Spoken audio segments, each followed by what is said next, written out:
Dios de gracia y un mover espiritual, celebraciones de alabanza a Dios. Crecer es encontrar amigos de verdad, vivir la historia en comunidad. Crecer es perdonar y volver a intentar, dejar el miedo y avanzar. Crecer es transformar la dura realidad, es caminar por fe y creer. Una familia que te ayudará a vencer, sabiendo que en Jesús hay poder. Bienvenidos al Centro Bíblico Crecer. De todas las naciones, tribus, pueblos, lenguas, de pie delante del trono y delante del Cordero, vestidos con vestiduras blancas y con palmas en las manos. Naciones, tribus, pueblos, lenguas. Qué bueno que va a estar ahí. Espero saber todos esos idiomas.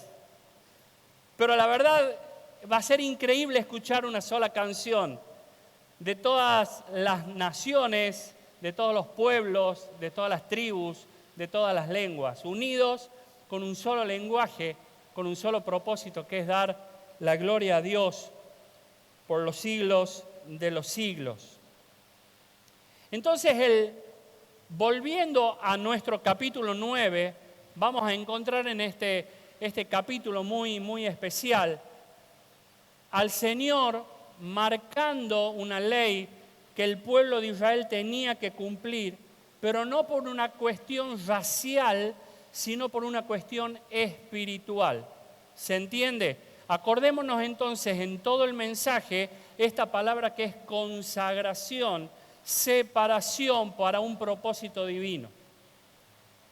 El pueblo de Israel había sido cautivo en Persia y el Señor les da la oportunidad de salir de esa cautividad, llegar hasta Jerusalén y comenzar lo que hemos llamado en la serie un nuevo comienzo.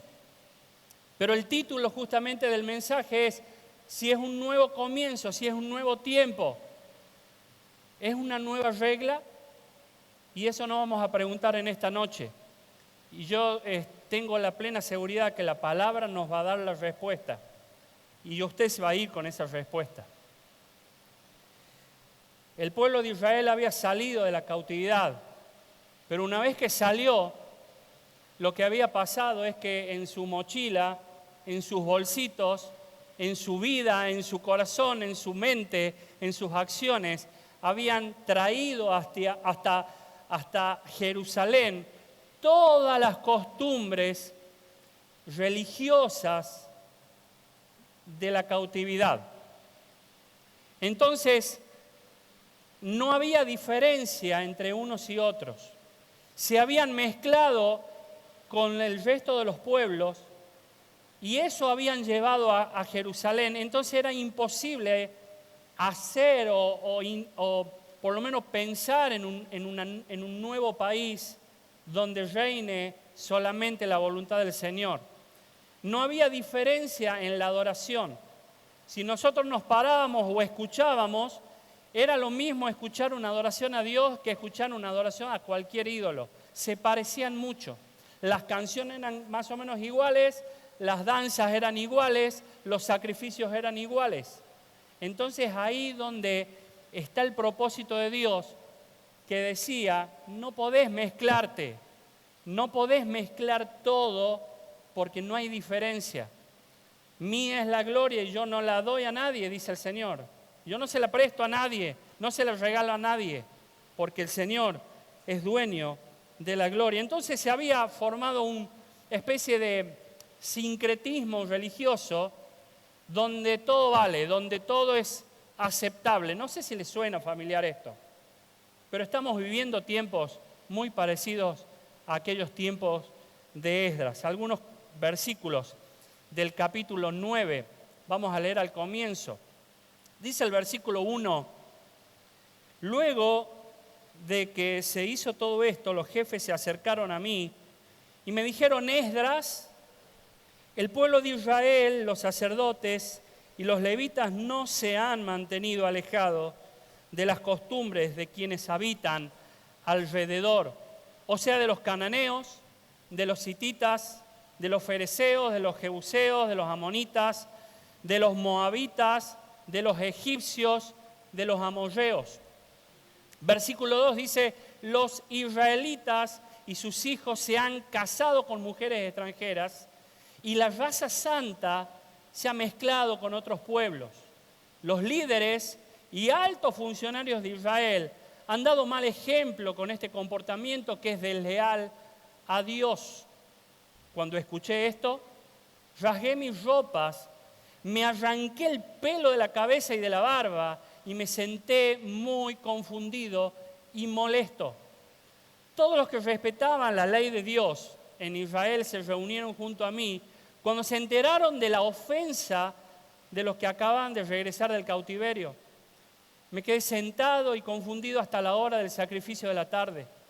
Entonces, cuando era la hora de hacer el sacrificio de la tarde, me levanté de mi aflicción, todavía vestido con mi ropa rasgada, y me arrodillé con las manos extendidas hacia el Señor, mi Dios. Y de aquí en más comienza en el capítulo 9, ese que tenés ahí en la Biblia, que te invito a que lo puedas leer y escudriñar y meditar días y días, porque vas a sacar tremenda enseñanza. El Señor te va a ministrar de manera majestuosa. Comienza la famosa oración de Esdras en favor del pueblo. Pero antes de avanzar, porque ya vamos a ver algo de eso, yo quiero decirte esto. Ver a aquellos israelitas saliendo del cautiverio y llegando a Jerusalén con las mismas costumbres del cautiverio, de cuando eran esclavos, es como ver a un preso que ha estado muchos años en la cárcel y sigue viviendo con el mismo traje a rayas, ha decidido vivir con las mismas cadenas que lo han agarrado, ha decidido poner rejas en su pieza y no salir de ahí, y ha decidido adentro de su cárcel decir, hay libertad, soy libre. Es lo mismo.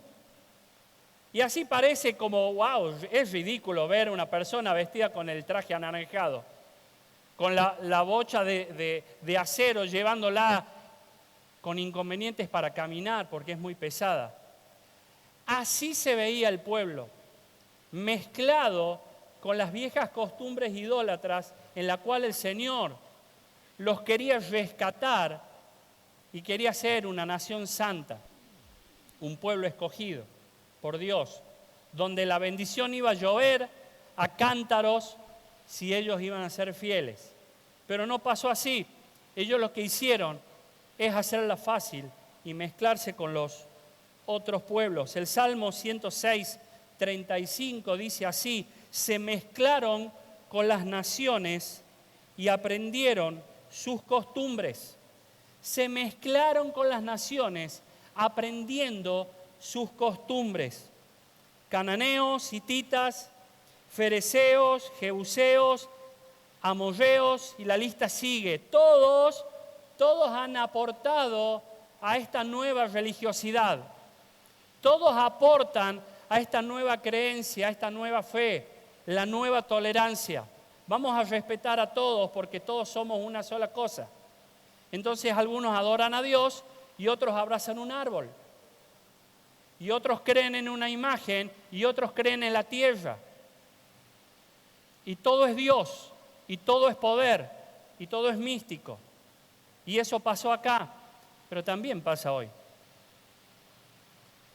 Ahora, qué interesante meternos en la vida de estos israelitas. Sabe que encuentro mucho parecido con nosotros. Deben haber sido medio judíos argentos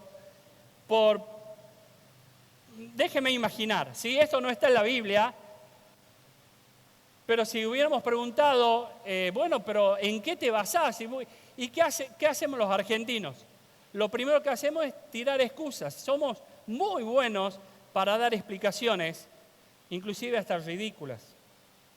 Por ejemplo, excusa número 1. Bueno, puedo llevarlo a Cristo, puedo predicarle, puedo evangelizarlo y que él sea salvo. Es más, conozco una pareja que en su juventud se pusieron de novio, uno iba a la iglesia, el otro no, pero hoy, bueno, el Señor lo ha rescatado y están bien con el Señor. Hay un caso, entonces, si hay un caso, hay un antecedente. Excusa número 2. No hay personas cristianas de mi edad en la iglesia. ¿Cuántas veces hemos escuchado esto? Saben que la gente de la iglesia es especial. A mí me gusta el automovilismo y a ellos solamente les gusta el fútbol. No hay ni siquiera un tema de charla. A mí me gusta comer asados y todos estos evangélicos son pobres que no pueden comprar un kilo de asado. ¿Qué sé yo? Hay siempre una excusa para decir, voy a buscar afuera lo que no encuentro acá adentro. Excusa número 3. Bueno, ella, él, mi amigo, mi amiga, mi novio, mi novia, es mucho, mucho mejor que algunos de esos creyentes que se dicen cristianos y son pocos transparentes, porque una cosa son en la iglesia el domingo y otras cosas son afuera. Él por lo menos no miente, ella por lo menos no me miente. No viene a la iglesia, pero por lo menos dice la verdad. Es mucho mejor. Excusa número 4. No, paren. Es trabajo. Y si es trabajo, ustedes saben que el sustento es sustento y en este país, el que no trabaja, yo puedo manejar el ambiente, yo puedo manejar las cuentas, los números. Y además, mientras la AFIP no me diga nada, mientras lo pueda dibujar, está todo bien. No te metas con mi trabajo. Excusa número 5. Papá, es moda. Ay, no seas arcaico. Bueno, los chicos no dicen la palabra arcaico. Te dicen de todo menos arcaico. Pero bueno, ustedes saben qué significa. No seas un dinosaurio, un retrógrada. Si vos sabés que ya no se usa eso, se usan otras cosas, se creen otras cosas, sos un anticuado. Excusa número 6, eso no me afecta, yo puedo manejarlo. No, pero no es tan pesado como vos decís. Excusa número 7, es arte.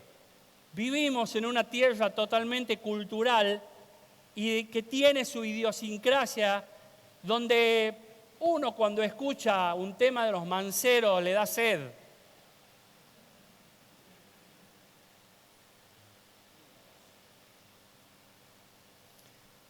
Además es música, yo no le presto atención a la letra. Última excusa, si no podríamos estar días y días. Esto nos afecta a todos. Todos lo hacen. Todos lo hacen. Es la excusa perfecta. Y seguramente el pueblo de Israel, que se había mezclado con los idólatras, podría haber dicho esto. Acabamos de leer, ¿qué me venís, Esdras, a decirme a mí?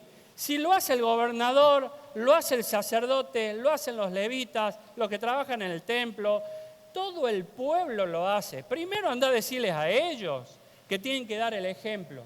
Después venía a mí. Todos lo hacen.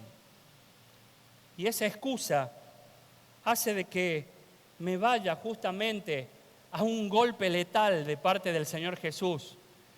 Juan, capítulo 15, versículo 22, dice el mismo Jesús advirtiendo a sus discípulos: si yo no hubiera venido y hablado, no serían culpables de ningún pecado, pero ahora no tienen excusa por su pecado.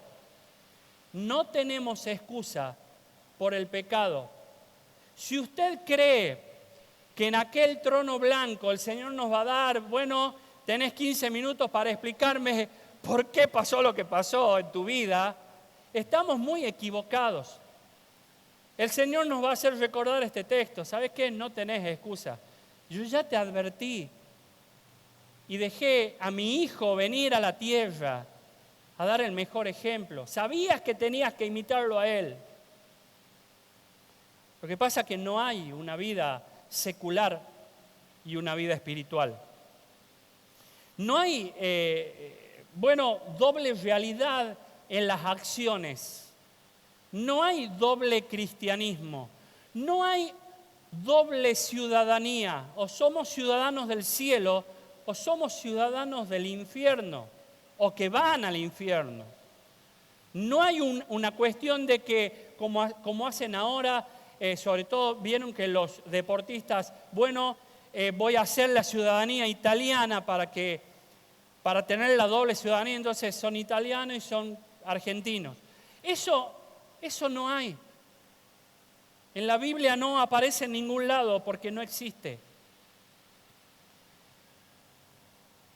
Y el problema, mi querido, no es que tenemos que vivir separados para que nada se nos pegue. Tenemos que vivir adentro de una comunidad sin ningún tipo de contacto exterior. Nada que ver. El Señor no nos llamó a meternos dentro de un pozo.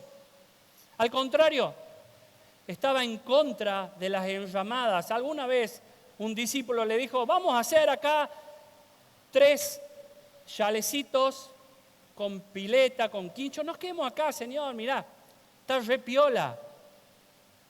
Fuera de la vida exterior. Al contrario, el Señor lo que nos ha dicho es, el mensaje que les entregué, es el mensaje que tienen que salir. Tienen que reflejar mi amor afuera, a todas las naciones. Tienen que salir. No tienen que estar adentro de un pozo. Entonces usted y yo decimos, ¿qué les pasó? Versículo 1 y versículo 2 lo explican.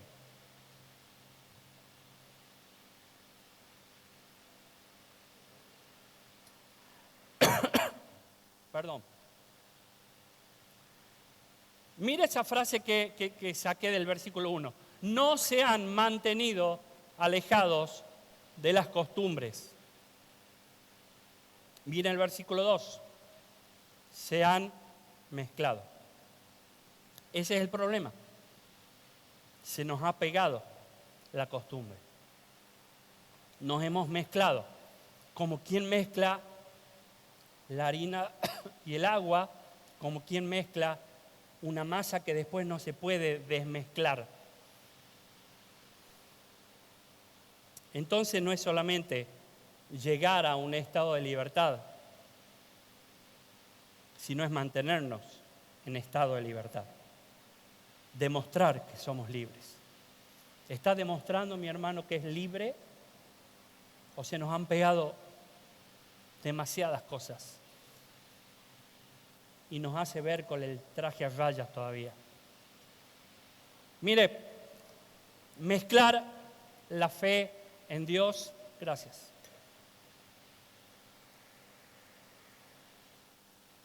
Creí que era spray. Mezclar la fe en Dios con el resto de las costumbres produce cosas que la misma Biblia advierte. Por ejemplo, lo que hace es producir esclavitud. Es lo que pasaba con este pueblo. Dice Colosenses 2:8. Mirad que nadie os haga cautivos por medio de su filosofía y vanas sutilezas, según la tradición de los hombres, conforme a los principios elementales del mundo y no según Cristo. ¿Qué te puede hacer la filosofía que llevamos si se nos pega? Cautivos. Podemos cantar sobre la libertad, pero interiormente estamos cautivos porque hemos decidido creer todo mezcladito. Mezclar la fe en Dios con el resto de las costumbres, lo que hace también es confundirnos. Confundirnos es meterle mucho condimento a la comida y ya no sabemos qué estamos comiendo. Por la vista entendemos que es pollo, pero tiene tanta cosa que no tiene gusto a pollo.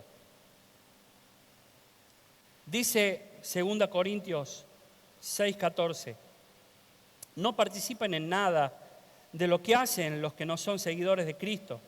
Lo bueno no tiene nada que ver con lo malo, tampoco pueden estar juntas la luz y las tinieblas y la oscuridad. Si no reconocemos qué es oscuro y qué es claro, estamos confundidos. Si no reconocemos qué es pecado y qué no es pecado, qué agrada a Dios y qué no agrada a Dios, estamos confundidos. Es un llamado de atención. Mezclar hace que reemplacemos y hace que minimicemos a Dios. Bueno, la Biblia es mucho más dura que lo que acabo de decir. Dice Marcos 7:13, y entonces anulan la palabra de Dios para transmitir su propia tradición. Y este es solo un ejemplo entre muchos. Anular a Dios. Ya no define Dios, definimos nosotros qué está bien y qué está mal. Mezclar la fe, lo que hace también es convertirnos en inútiles. ¿Qué significa esto? Mire, me duele este punto. En lo particular me duele este punto. Porque Oseas dice 7:8, el pueblo de Israel se mezcla con paganos de otras naciones y se vuelven tan inútiles como un pastel a medio cocer. Miren, a mí me gusta la comida árabe. Los árabes solemos comer una comida que está hecha con carne cruda y trigo que se llama el cupi crudo, ¿sí? Es riquísimo. Ahora, no he visto ninguna cultura, miren que veo esos programas de cocina por el mundo. No he visto, bueno, vamos a comer una masa cruda porque es riquísima. Una buena masa madre. Es feo, te cae mal, nos cae pesado. Bueno, ¿sabe qué? Mezclar hace de que las personas se vuelvan un pastel crudo. ¿Y por qué me afecta? Por la cantidad de pasteles sin cocinar que hay. Podemos tener todas las capacidades, todos los dones, todos los talentos, podemos ser los más inteligentes del mundo, pero el Señor no nos puede usar. Estamos crudos. ¿Por qué? Porque no hemos mezclado. Entonces lo único que hacemos es quedarnos en la bandeja como un pastel crudo. Nadie nos ve, nadie nos va a sacar para comer. Está ahí. Por último, yo sé que esta la sabe porque el Señor todos los años le debe decir lo mismo que me dice a mí. Mezclar nos hace parecidos. Nos hace de la misma forma, como aquel pueblo que no sabían ya quién era quién, porque se habían mezclado. No imiten las conductas ni las costumbres de este mundo, dice Romanos 12:2. Más bien dejen que Dios los transforme en personas nuevas al cambiarle la manera de pensar. Entonces aprenderán a conocer la voluntad de Dios para ustedes, la cual es buena, es agradable y es perfecta. Es una advertencia que el Señor nos suele dar seguido. Guarda que te estás volviendo como. Estás tomando la forma. Conformar, dice otra versión, no tomen la forma.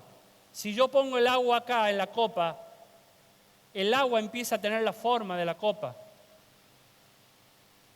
Si vos estás adentro del mundo, pero hacemos las cosas que hace el resto de las personas y empezamos a mezclar, tomamos esa forma. Es así, eso es lo que está diciendo este versículo. Ahora la pregunta es, ¿cómo resisto? ¿Cómo hago para que no se me pegue? Me ponía a pensar, yo parezco un ama de casa, ¿no? Me gusta la cocina, pero vio cuando, no sé quién ha tenido esa dicha gloriosa de estrenar una sartén de teflón alguna vez.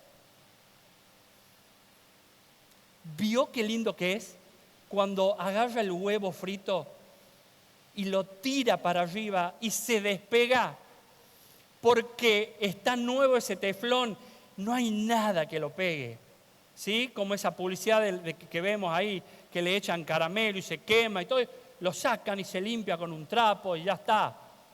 Me encantaría ser como el teflón con respecto al pecado, que nada se me pegue, que todo me resbale.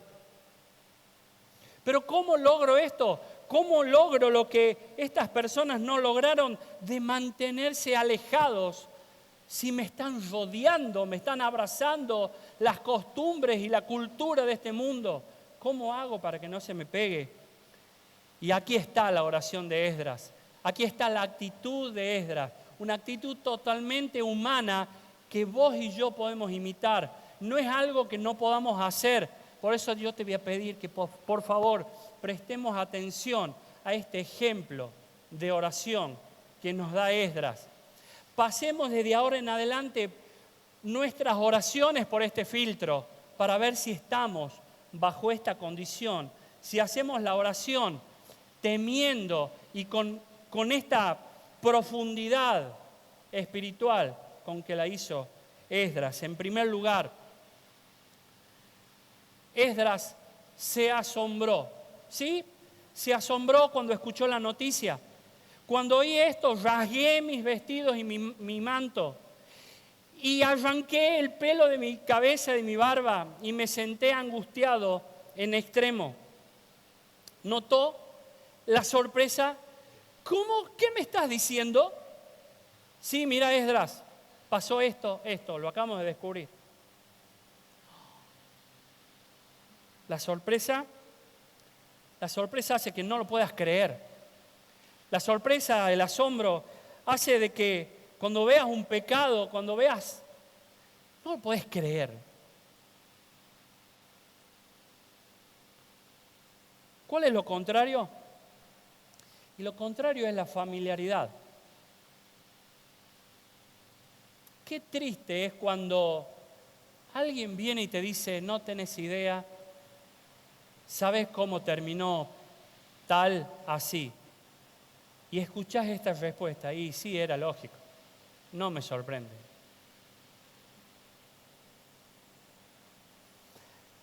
Esdras está asombrado, está con una sorpresa, está anonadado, está perplejo y está como ahí paralizado. Lo que pasa que mientras más miremos, estudiemos y consideremos al pecado, yo quiero decirte algo, peor se ve. Mientras lo agarremos por arribita, va a ser livianito siempre. Cuando entendamos que el pecado nos aleja de la bendición de Dios y nos vuelve a la cautividad donde tendríamos que haber salido hace rato, peor se ve. Uno se sorprende o se asombra justamente con las cosas que no son familiares. Primero, considera esto. Nunca va a haber asombro mientras haya costumbre. Nunca va a haber asombro. Usted no va todos los días a la montaña. Mirá qué lindo el paisaje. Nos asombramos de los paisajes porque nunca vamos. Ahora pregúntele a la señora que vive en Bariloche. Si sale todos los días, abre la ventana y dice, ¡ay, qué hermosa la montaña nevada! No, para nada. A nosotros nos gusta porque estamos a 5.000 kilómetros de acá. Nunca va a haber asombro mientras haya costumbre, mi querido. En segundo lugar, no me quiero extender, Esdras también se avergüenza. Dice el versículo 6, y dije, Dios mío, confuso y avergonzado estoy para levantar, oh Dios mío, mi rostro a ti, porque nuestras iniquidades se han multiplicado sobre nuestra cabeza y nuestros delitos han crecido hasta el cielo. ¿Cómo hago para presentarme, Señor, ante ti? Tengo vergüenza. He considerado el pecado. No puedo creerlo, pero también tengo vergüenza. ¿Con qué ojos te veo? Y sabes que la vergüenza es necesaria en el arrepentimiento genuino. La vergüenza es como la tristeza. Uno se tiene que sentir triste cuando mete la pata. La vergüenza delata la gravedad real del pecado. ¿Cambiaron las reglas? ¿Nos presentamos con vergüenza, conmocionados ante Dios, o abusamos de la gracia y le decimos, Señor, yo que estoy acá, yo estoy haciendo mi parte, hacé la tuya? Tu palabra dice que vos me vas a perdonar si yo confieso, y nada más. Tenés que hacer la tuya, Señor. En tercer lugar, Esdras se lamenta también. No solamente se asombra, no solamente se le caía la cara de vergüenza, porque él se tenía que presentar a rogar por el pueblo, sino que también se lamenta. Él está totalmente compungido, está triste, le está doliendo. Lo que pasa es que él sabía que todo pecado trae su daño. Por más chiquito que lo veamos nosotros, todo pecado trae su daño, trae su consecuencia. Él la veía venir. Este pecado, decía Esdras, es el que nos llevó cautivos. Porque él sabía que cuando el pueblo se alejaba de Dios, perdía la protección del Señor. Y imperio de turno venía y los esclavizaba y los llevaba. Y no eran 2 meses, no eran 3 días. Eran años y años de cautividad, de esclavitud, 300, 400, 500 años. Esdras sabía esto. ¿Cómo no se va a lamentar? Versículo 6, nuestra culpa llega hasta el cielo. Hemos sido culpables de muchos pecados desde los días de nuestros antepasados hasta ahora. Y escucha esto, y hoy todo sigue igual, no ha cambiado nada. Lamentablemente, muchos podemos decir esto, seguimos igual. No ha cambiado nada en nuestra vida. Tropezamos de nuevo con la misma piedra, con los mismos pecados. Somos una calecita que de vuelta venimos al mismo lugar. Nos pasa, no hemos avanzado en nuestra espiritualidad, en nuestra relación con Dios. No crecemos porque caemos con el mismo pecado siempre. Somos cíclicos. No ha cambiado nada, todo sigue igual. ¿Cómo no iba a lamentar Esdras? ¿Y cómo no nos vamos a lamentar? Porque si hay dolor, hay lamento. Nos tenemos que doler. En cuarto lugar, lo que hace Esdras con sus compañeros de tarea es temer y temblar. Dice el versículo 4, y se juntaron todos los que temían las palabras del Dios de Israel. La versión NTV dice, los que temblaban ante las palabras del Señor. Mire, no quiero mostrarle que Dios es el monstruo de la película, que nos va a agarrar a todos y nos va a comer. No es esa la historia. Es más, creo que cada uno de nosotros hoy tiene que dar gracias que el Señor no nos ha respondido de acuerdo a nuestras transgresiones, de acuerdo a nuestras iniquidades, de acuerdo a nuestras traiciones, de acuerdo a nuestros pecados. No nos ha respondido. Ha sido bastante bueno. Tenemos que dar gracias a Dios, porque su paciencia todavía está ahí.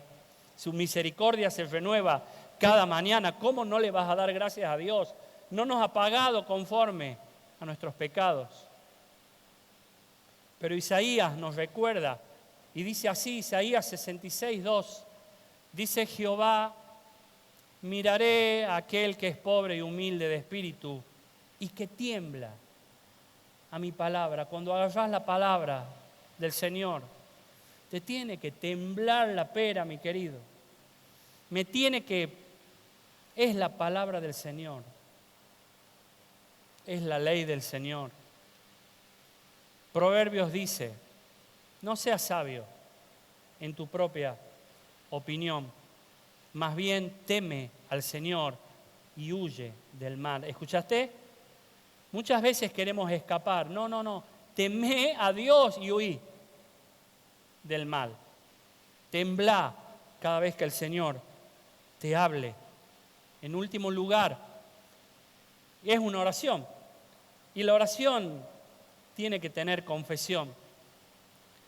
Dice versículo 13, todo el mal que hemos sufrido ha sido por nuestra culpa. Hemos hecho lo malo y hemos pecado mucho. Pero tú, nuestro Dios, nos has castigado mucho menos de lo que merecimos por nuestros terribles pecados. Y has dejado que algunos de nosotros escapemos del cautiverio. Señor, Dios de Israel, tú eres bueno y justo. Tú has dejado sobrevivir a algunos de nosotros. Estamos delante de ti siendo culpables. Y por eso ninguno de nosotros es digno de estar frente a ti. ¿Sabe que Esdras no escondió ni un ápice? No escondió ni un granito de pecado del pueblo. Se lo dijo todo. Porque la confesión uno tiene que decir todo. Pero ¿saben qué es la verdadera confesión? La verdadera confesión es lo que hizo Esdras acá. Es marcar la diferencia. Señor, nosotros somos los pecadores. Yo soy el que metió la pata. Vos no sos culpable de nada. Al contrario, vos sos el Salvador y yo soy aquella persona que necesita ser salvado. Vos sos el restaurador, el que hace las cosas nuevas. Y yo soy la persona que necesita ser levantada porque estoy destruido por el pecado. No puedo salir, ayúdame. Señor, vos sos el soberano, el todopoderoso. Y yo soy el inútil que necesita de tu poder. Soy un incapacitado que no puede salir de sus propios errores. Sácame. Esdras marca la diferencia. No esconde nada. No es un trámite la oración. No es un trámite la confesión. Y de eso se trata. Romanos 10:10 dice que nosotros tenemos que hacerlo a viva voz, pero también desde el corazón. Porque con el corazón se cree para justicia, pero con la boca se confiesa para salvación. La Escritura dice, todo aquel que en él creyere no será avergonzado. ¿Te acordás de la vergüenza de Esdras? El Señor la saca. Saca tu vergüenza, mi querido, una vez que confesamos a Cristo y le pedimos ayuda. Una vez que nos ponemos en sus huellas de nuevo, en el camino de nuevo donde nunca nos tendríamos que haber salido. Él saca tu vergüenza para siempre. Por eso, mirar con asombro y no con familiaridad el pecado nos tiene que hacer ruido en nuestra cabeza. A la hora de orar, a la hora de analizar nuestra vida, pasemos por este filtro del asombro, de la sorpresa, y nos vamos a dar cuenta si ya está aceptado o todavía la luchamos y todavía resistimos esto.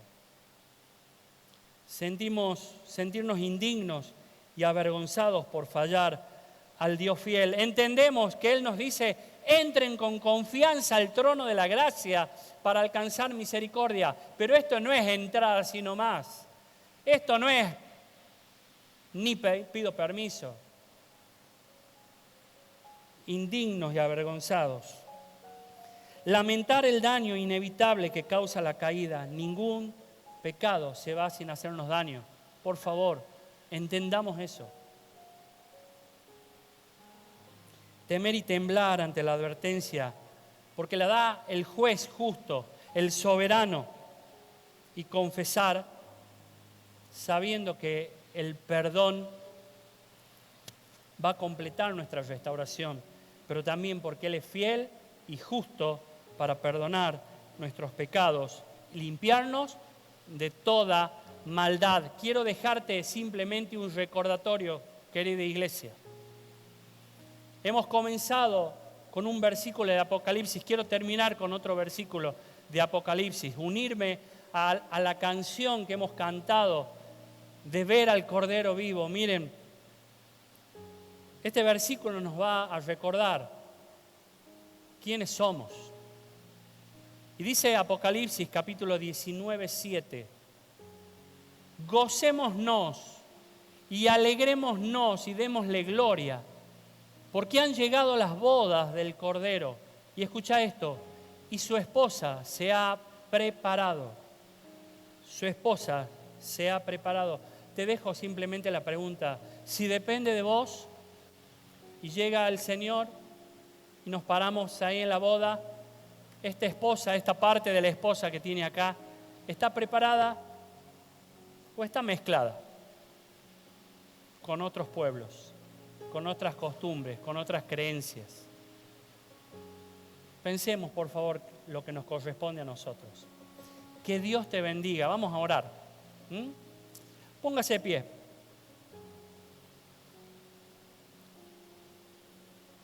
Querido Dios, ¿cómo no agradecerte que no hemos sido consumidos todavía?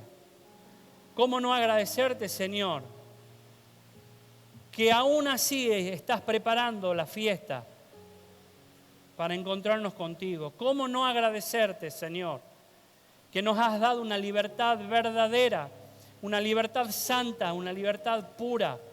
¿Cómo no agradecerte, Señor, que todavía nos das oportunidad, por más que nos hayamos mezclado? Señor, te pedimos por nosotros, clamamos como clamó aquella vez Esdras. Somos nosotros los pecadores, necesitamos al Salvador Jesús. Te damos la gloria a ti de corazón, en el nombre de Jesús. Amén. Que Dios los bendiga.